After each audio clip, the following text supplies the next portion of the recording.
Hi, I'm Andrew Bennie. I'm a researcher and activist on food system issues. I'm also a co-founder of the Food Justice Collective, We Will All Eat. This is one of a series of conversations on COVID-19, the right to food, and radical politics.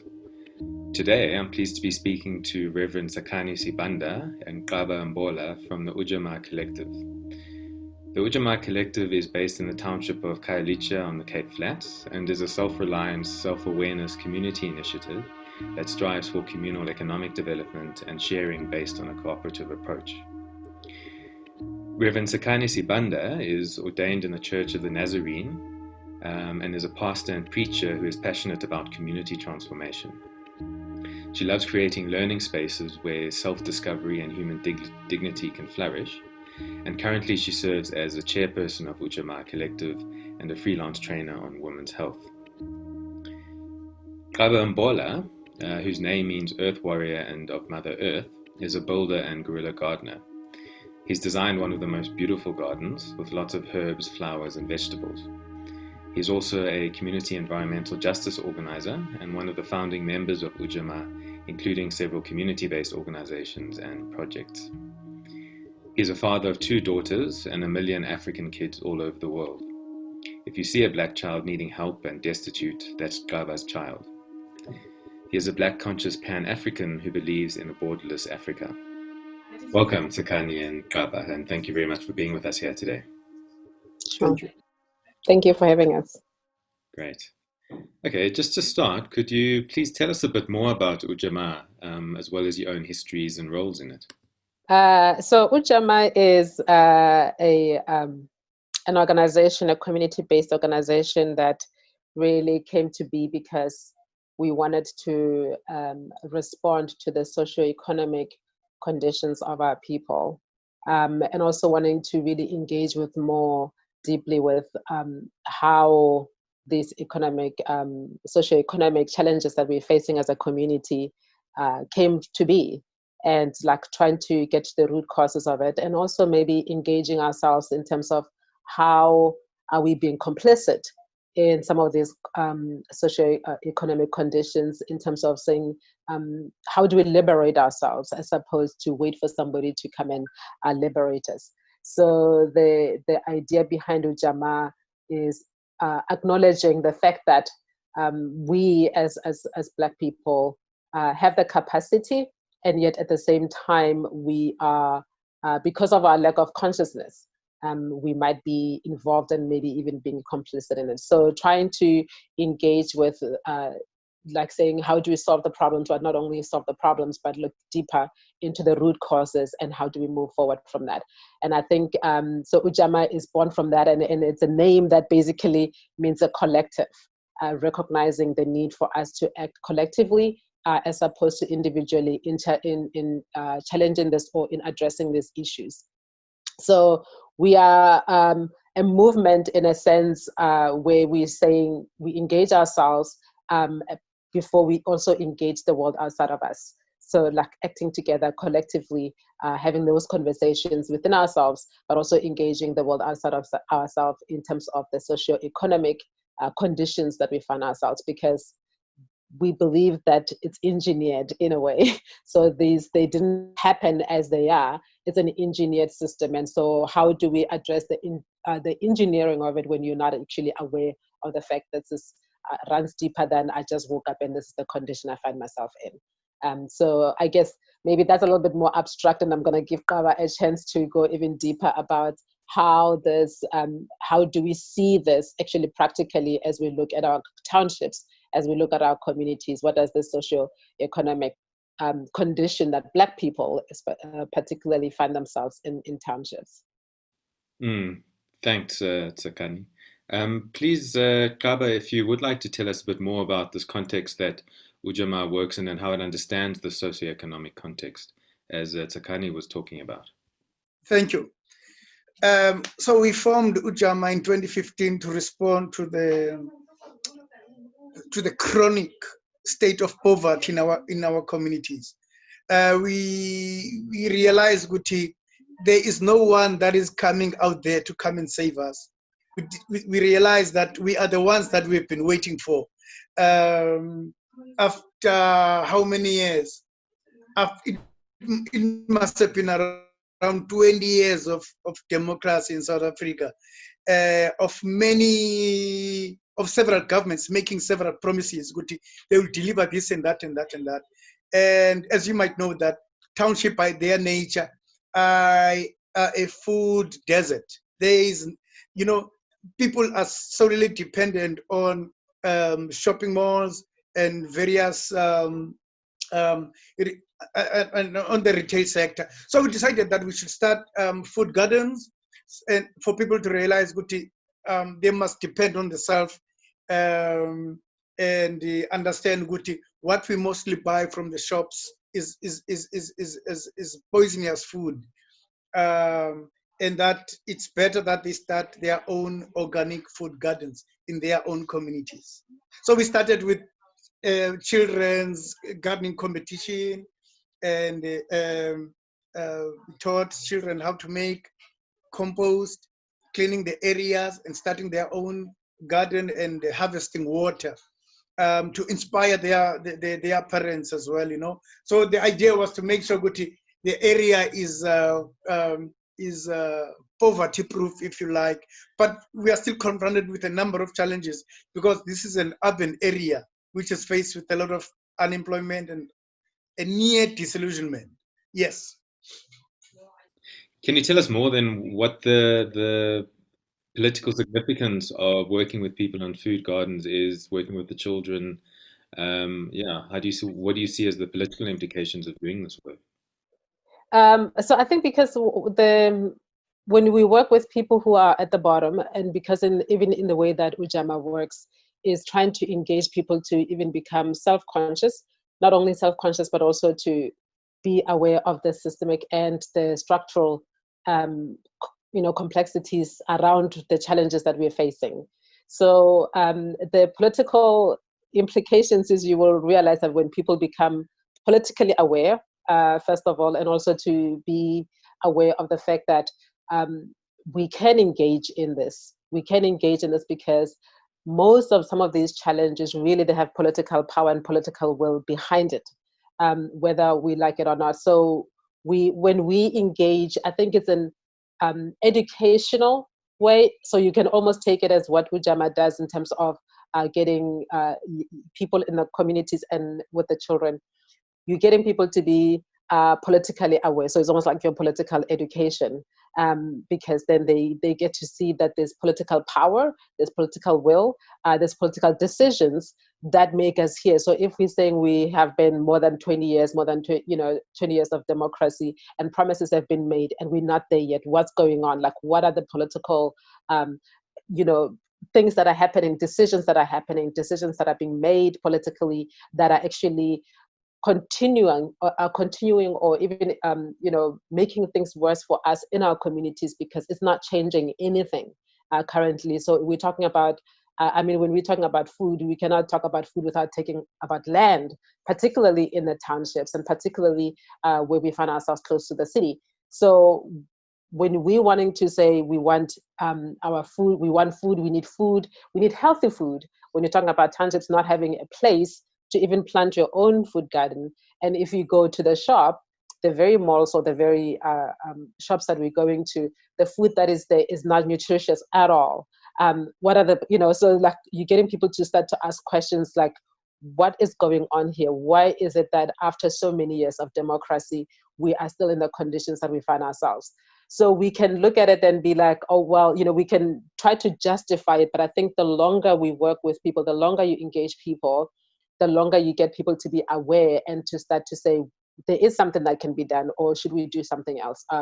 Finding alternatives. But it becomes very difficult to do any of that when people are actually hungry, right? So you can't have those conversations when people are like, I just want to eat, like I just want to survive today. And you want to have political conversations around this. As like, we're voting, we're doing this, but then it's not really helping. So I think in a lot of ways, for us, doing this kind of work calls us to do a lot of reflection and self-reflection and saying, how do we then engage politically with the decisions or the policies that are being made? so that we can get ourselves liberated, because definitely, as we can see, that a lot of political designs and decisions being made, they're still not in our favor, right? So how do we then get ourselves to a place where we know we can rely on ourselves, so that we can then stand against the system? So it's very difficult to stand against the system when you're not self-reliant, because you need to depend on it. You need to survive, you depend on it. So how then, I mean, given the situation of continued inequality, social inequality and racial inequality over the last 20, 30 years, this context that you work in, how is now, what has now happened in that context with the COVID situation, for example, specifically in relation to food? And as Ujamaa, how have you been able to respond to that situation now? I mean, COVID-19 has made things. COVID-19 has exposed the inequalities that is happening within our society. I mean, if you look at who is receiving food parcels and who is giving, it will show you, Guti, it's mostly black, poor majority that is receiving the donations. And it is mostly whites who are contributing and giving, you know. So Thomas Sangara made this beautiful statement that the hand that feeds you controls you. So it tells you who has power here, you know. Because there's also this popular saying that says you cannot be a beggar cannot be a chooser, meaning there's a whole question of powerlessness. So COVID-19 has exposed us as a society that we are a society that is solely dependent on others for our survival, you know. Hence, in 2017, we did a community-based study as Ujamaa. I don't know whether you have gotten a copy of that. So we have done a community study, and we, you know, in this area that we were working in, we have piloted 150 houses. And so the idea is that we did this study, we asked people how many people are working in the family, who's unemployed, how many people are dependent on the one that is working. And we found out that there's about 6 people dependent on one person that is working. A number of them are unemployed, 3 children that are depending on social grant, and also depending on the grandparents' social grant and so forth. And even those that are working as manual laborers in garages and construction and in gardens in the suburbs. So one of the questions that we've asked is, what is it that we can do to get ourselves out of this challenge? And so people suggested, several projects that would lead towards total self-reliance of the community. And so we started a small community-based bakery. So we are baking now. Some of the bread that we bake, we also give to some of the destitute families, you know, to make sure that we cover, you know, we mitigate the total exposure into extreme poverty. Tsakane will add. I know I've thrown a lot of things. Yeah, no, this is really good. And I mean, I think it's what we had done. I think you earlier on you had asked the question about how, you know, the conditions before COVID-19, and I think that itself, you know, when we did the survey and realizing that the desperate need in our communities, and how now in terms of COVID, things have gotten worse. They have not gotten any better. And I think one of the things that, you know, we tried to do earlier on, especially in other areas as well, is we were concerned about food before COVID-19, and the world seemed to have forgotten that there are people who are really desperate. Like, you know, you can get your grant at the end of the month, but how far does it take you if one family is depending on one pensioner, and then, you know, there's 7 people in the house? How long will that last you? Or even if you're getting children's grants, how long does that last you at the end? You know, because at the end of the month you get this grant, and then there's nothing, and there's a lot of unemployment as well in the area. So we were concerned about this food, and we were saying, this is the conditions that we live in. Now COVID-19 arrives, it doesn't get any better, it gets worse. And so what we have seen is, in terms of the response, is when poor people are affected by something, nobody cares. Now the whole world is affected. There's a whole lot of other people who are feeling the pinch, and then something is being done. And so now for me, that has really troubled me a lot, because I'm like, okay, so what are the conditions that are required for people to get help? So we can only get momentum, we get movement when somebody with power, with influence gets impacted. Then something happens, or somebody with influence gets a hold of it. So it's like the longer you scream, the higher you cry. Nobody seems to be listening to you until they have to feel it themselves. So that's a little bit, a little bit, not a little bit, it's really angering. It's infuriating to think about it in those terms. But also at the same time to realize, as Qaba was saying, the power dynamics have been highlighted by this. So the idea that we've been struggling with food before COVID-19, and now things are worse. They're not better. They're worse. They're not where they were. They're worse. Like, they have worsened. And so the help that's coming in, the aid that's coming in, what I'm struggling with and what we are realizing is, with the power dynamics, is there's that paternalistic sort of help, charity.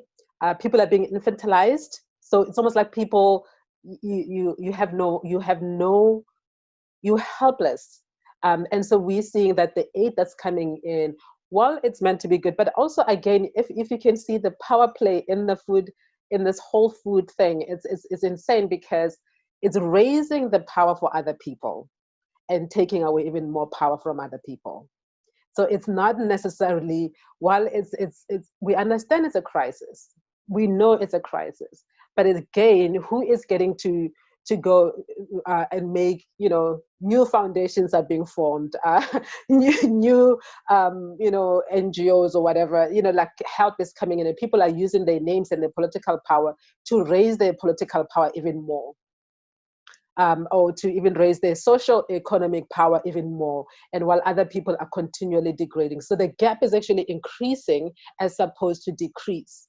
And I think we're not asking those questions, because I think in terms of thinking long term, when we move from this situation into the next, I hear there's a lot of comments about because now COVID-19 has sort of highlighted this socioeconomic gap that exists, and the inequalities, the racial inequality that exists, and the economic inequality that exists. We've highlighted it. Like, everybody's eating now. We're coming together and we're working together, and so which means it's proving that it's possible that people can get food. But the matter of the fact is, even that might be the case right now, we're looking at everybody's getting food. Actually, it's not even everybody's getting food, because there's still a lot of power play. People are still being controlled. You want to get food, you got to do a favor for somebody. When that food comes in, and who gets it and who doesn't get it, and who gets more power, who comes in, who has that power to say, you're going to eat today, you're not going to eat tomorrow. So somebody's still controlling you. Our stomachs are still the instrument right now of oppression. So, and my concern and my worry is, when we move from here, we're going to have more powerful people and less powerful people. The gap is going to increase as opposed to decrease. And I think everybody, I hear people almost saying like we're almost being equalized by COVID-19, but actually we're not. The gap is increasing because our stomachs are still the weapon right now. Politically, right now, there's such a huge war about who's going to control this. I mean, the government has released a lot of, they said aid is coming.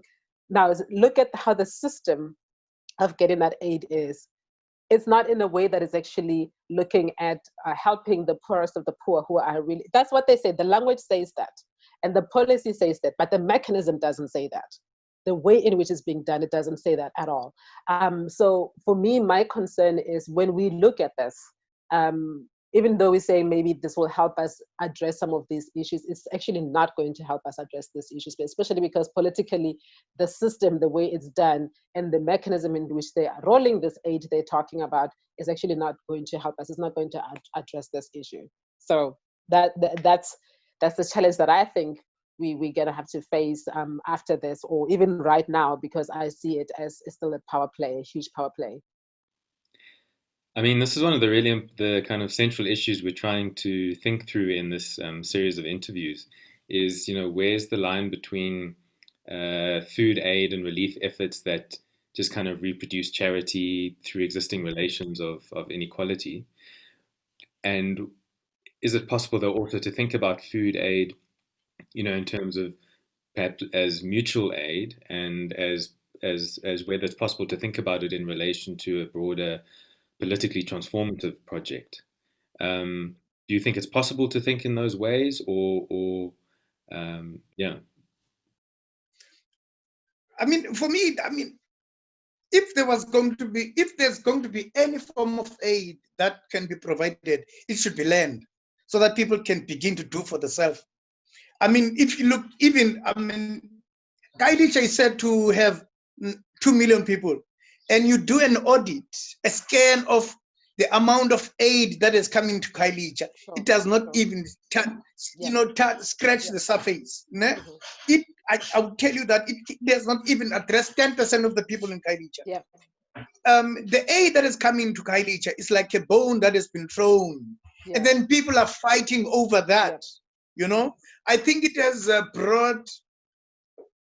it has caused more divisions than helping, because again, I would argue that similarly to what is happening in DRC, Western European countries would come in and plunder the natural resources of DRC, and then in return they would fund charity organizations to go and help those people.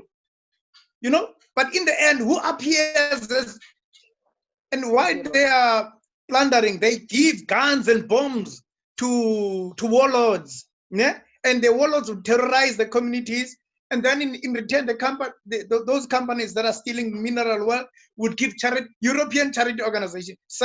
Sorry to name NGOs, but okay, let me just say big NGOs. And then those NGOs will go there and appear as nice European, NGOs, and then people will have confidence, not in themselves, but in those outside forces, who have come to help them, and see their own brothers as, as the problem. So my challenge here is similarly to what is happening here with this aid. I think it is a nice thing to do, but I don't think there's been a proper, sustainable intervention that has been done. Because I think the first step would have been to establish food banks in communities. Food banks that are not politically connected, but that are run and organized by independent organizations, independent from political influence. Because anything that seems to have a possibility of exercising power is exploited and used in communities for the benefit of the political gains. So again, because it is said that the period of COVID-19 is a new normal, meaning that a lot of people might lose jobs on top of the current crisis that we have been having, So it's going to add on top of the challenge that we have already had. You must remember, if you also do a scan of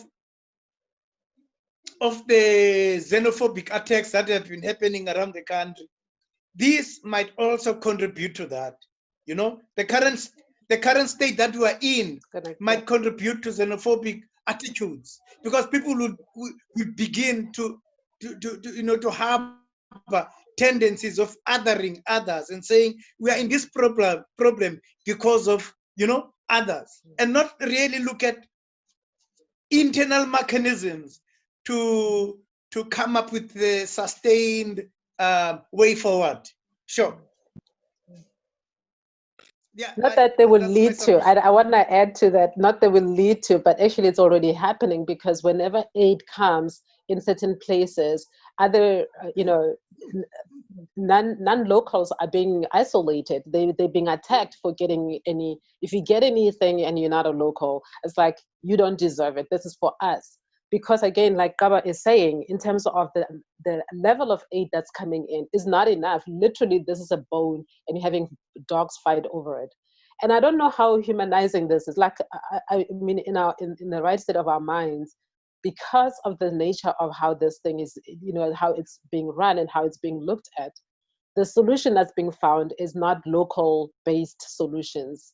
And those also have implications, because you're taking a system that would have worked in a different community and you're trying to put it in a different community that this would not necessarily apply. So so the whole idea of food banks and being run I mean, we are capable of doing these things in our communities, but because this is a bone thrown in the middle of a street and all the dogs run towards it, and we're just going to kill each other over it. But if it was the entirety of the whole street, not one drop in the middle of a street, one bone, not even a meat, but bone, like, have you seen how even some of our food paths, how small they are? Whatever help we get, I mean, it's because some of it is individualized and small organizations that are doing this. But if there were a way that communities would organize themselves, and aid comes in the manner of communities that have organized themselves in order of, with food banks. But then again, that takes power from political leaders or people, or economic leaders, people who have the economic powers or social statuses in a community. When you do organize communities, that they actually get to be the ones who roll out the aid, or who roll out the need right now in the middle of a crisis. Because in a crisis, that's what you need aid, because we are in a crisis. But yeah, so for long term, again, it's going to be the issue of land, politically, and not the aid we are seeing. I mean, that links to something I wanted to ask, in terms of the amazing work that Ujamaa has been doing on the ground with communities, in terms of the communal food gardens, the bakery. I remember I visited you in was it, I think 2017, and we visited some of Yes. the work you're doing, and that amazing communal park that you created with the revolutionary murals on the wall and so on.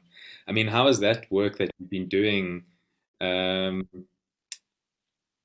with that work, what has that work meant now once the COVID crisis has hit for the people that you've been working with? And how is that kind of now also linked to the wider connections, political connections we need to make with other movements, but also other issues, like you mentioned, the question of land, for example. Yeah, sorry, kind of two parts to my question there. I hope it's not too much. Look, in any situation, there are moments when you feel like you are making advances, and there are moments when you really experience several steps. You feel like, hey, you are taking a back step now. Ujamaa you must remember, Ujamaa is a voluntary organization. All of us work within Ujamaa on a voluntary basis. So people come in and people leave, on the basis of what priorities they experience in their lives.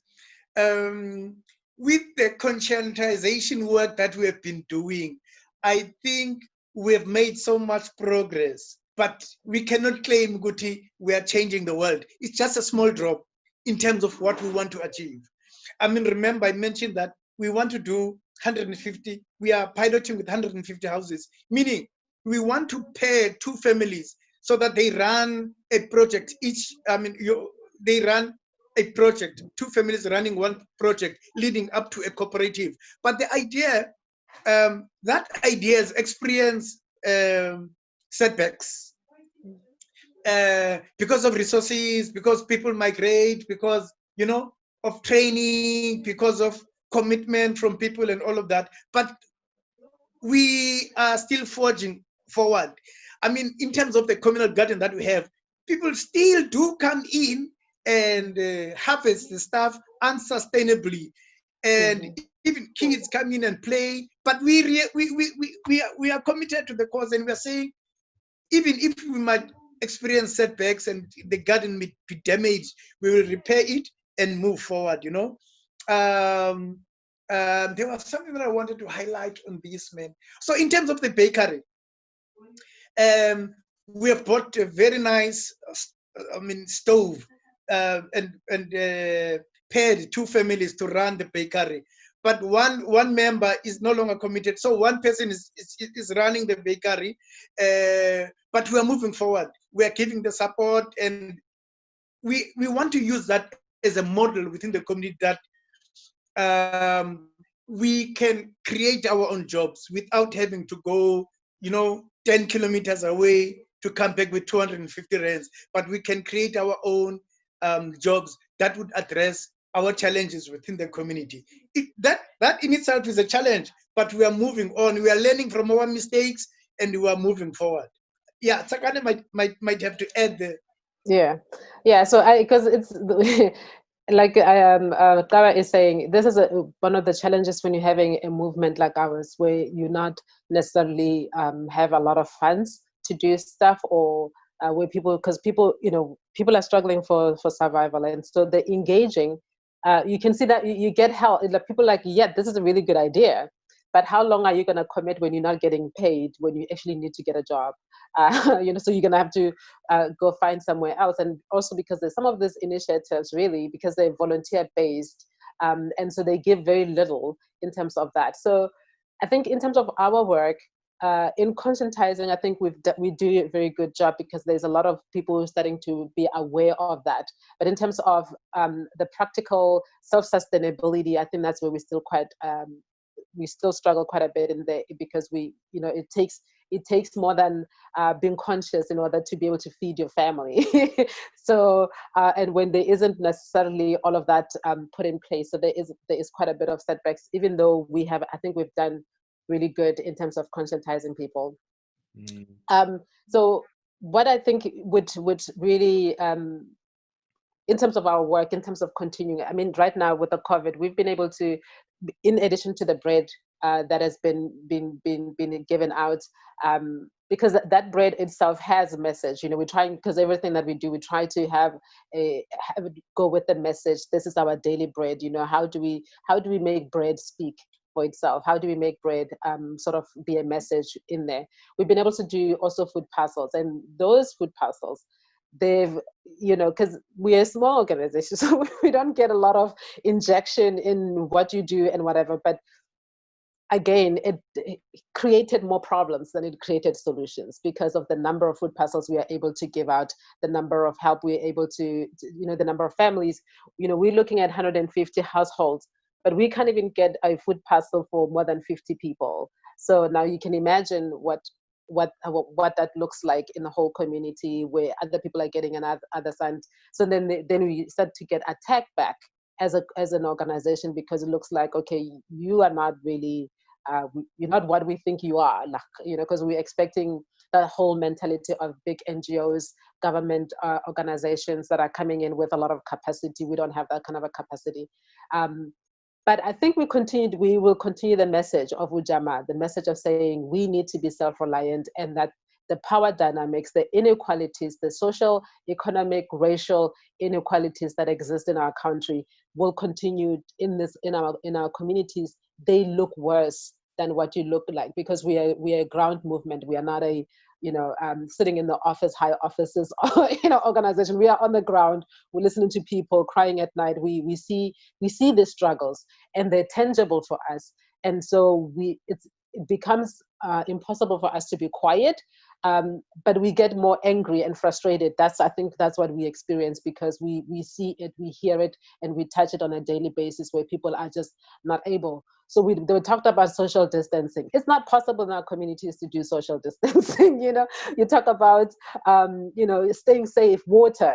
Those things aren't practical. The solutions that they're coming up with aren't practical for our community. So we have to deal with this on a daily, on a regular. Some of the water will be closed, and having to open them is like, washing of your hands. So these solutions, they're making our communities, I think, we find ourselves in worse off conditions than we would have been, that we would have loved to be. And as Ujamaa, we want to continue making the noise. I think maybe that's what we want to do, like agitating so that people can listen, because I think like if we are heard, maybe solutions that are actually grassroots, like grassroots solutions, that's what we're hoping would be able to be helpful in terms of changing the narrative and the story, and maybe even for the future on how we deal with food. I think we need to listen to the ground people and not the top people, because they know what it feels like to be hungry. And that bone that's being thrown in the communities, we need to question it. And the power dynamics and how people are still being controlled to this thing is, it's controlling us. The food, the aid that's coming in. We look to them as heroes, but actually they are the same people who are harming us. I mean, I think, and maybe just to start bringing things to a close, because I know you have busy days to get on with, and this has been a really rich, I think, and an amazing discussion. I mean, it just seems to, I'm thinking about given the challenges that you've been quite open and honest about, what also then, and you've also then touched on some of the lessons that we can draw from those challenges, and I'm just thinking how, when we think about the right to food, for example, and how, for example, people, the projects that you started at community level, which have been amazing and are crucial in building a sense of self-reliance, a mechanism for conscientization and so on. But also how it seems those local building efforts still need to be closely connected to wider political demands, right? Yes. Like, like you said, how people come in and out of the projects because if they find a job, they're going to go and take that job. So it's how also, demands around the right to food should also be linked to for example, demands to the right to work. Yes. Where people can, buying food is one important way in which people access food. Maybe just in closing, if you just want to, I don't know if you have anything to add around, these kind of concrete political demands that we need to address. I mean, with regard, the idea of the right to work is a noble one, but working for who? I think people must. It's a noble idea. That, if you go around the township, there's so much to be done. In my street alone, there's about 5 policemen that stay in my street.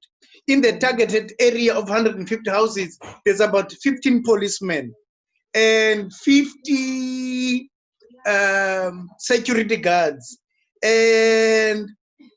But there is no sense of safety at all. In this area, 15 policemen and about 50 security guards. Can you imagine? So those people, they are trained, well equipped to protect and secure an area, but not their area. So if it is to be a right to work, it should be the right to work for the self. Protecting an arms manufacturing company, protecting a chemical company out there, and that has nothing whatsoever, no connection to one's community. So yes, right to work for the self, right to work. For an example, the whole idea of piloting 150 houses and pairing 2 families, meaning that we would have created about 75 projects that people would create, people would run and create their own jobs and work for themselves, so that they generate an income and create a sense of safety and ownership of their community. Because you can imagine, we are looking at this whole thing of the bakery. People that are working in the bakery, they wake up at 6, start baking at 6 o'clock. By 11 o'clock, the bread is finished. So they are free to be in their community. They can go and do the garden. They can be with their children and so forth. So yes, right to work within their area. They don't have to travel 15 kilometers or more to go and do a simple job that can be done within the area. So the right to food and the right to work is relevant and linked within the community. Look, man, one of the other projects that we are also seriously engaging with is called South African New Economics. I don't know whether you know about them. It's saying they use the talent exchange system. Talent exchange system of crediting one with points. If I take care of your kid for a day, I give you, we make an agreement of 150 talents. And maybe you ask me, well, if I take care of your kid, you don't pay the person direct, but you credit that person with points, and then I do painting for the next person. It's similar to the idea of paying it forward. So the idea is, we really want to create jobs within the area. We want to create food gardens so that people eat nutritious food and also work for themselves and get paid. I mean, look, government has promised people 350 rands a month, and I've been looking forward to having my 350 rands a month. None of that has come forward as part of the COVID-19 relief to those that are unemployed.